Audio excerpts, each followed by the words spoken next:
കുടുംബങ്ങൾക്കായുള്ള പ്രാർത്ഥന. കാനായിലെ ഇടപെടലും കുടുംബജീവിതവും. കുടുംബജീവിതം സന്തോഷത്തിൻ്റെയും സമാധാനത്തിൻ്റെയും ഇടമാകണമെന്നാണ് ഓരോരുത്തരും ആഗ്രഹിക്കുന്നത്. എന്നാൽ കാനായിലെ വിവാഹ വീട്ടിൽ സംഭവിച്ചതുപോലെ പലപ്പോഴും അപ്രതീക്ഷിതമായി വീഞ്ഞ്, അതായത് സന്തോഷം, ഐക്യം, സ്നേഹം തീർന്നു പോകുന്ന അവസ്ഥകൾ നമ്മുടെ കുടുംബങ്ങളിലും ഉണ്ടാകാറുണ്ട്.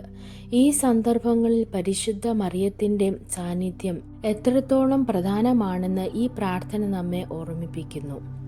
കുറവുകളെ തിരിച്ചറിയുന്ന അമ്മ.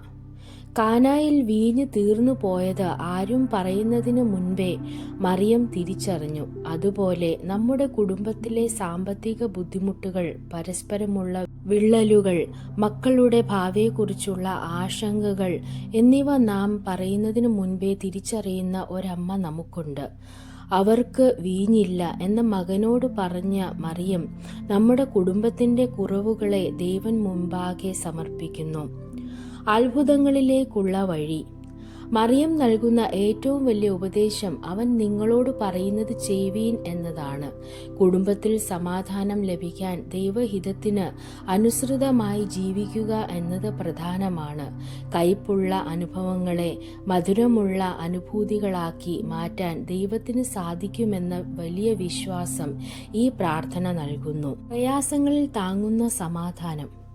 കുടുംബം ഒരു വഞ്ചി പോലെയാണ്. കാറ്റും കോളുമാകുന്ന പ്രതിസന്ധികൾ അതിനെ ഉലയ്ക്കാം. രോഗം, തൊഴിലില്ലായ്മ, അസ്വസ്ഥതകൾ എന്നിവയുണ്ടാകുമ്പോൾ തളർന്നു പോകാതെ താങ്ങുവാൻ ഈ പ്രാർത്ഥനയിലൂടെ നാം മാതാവിൻ്റെ സഹായം തേടുന്നു.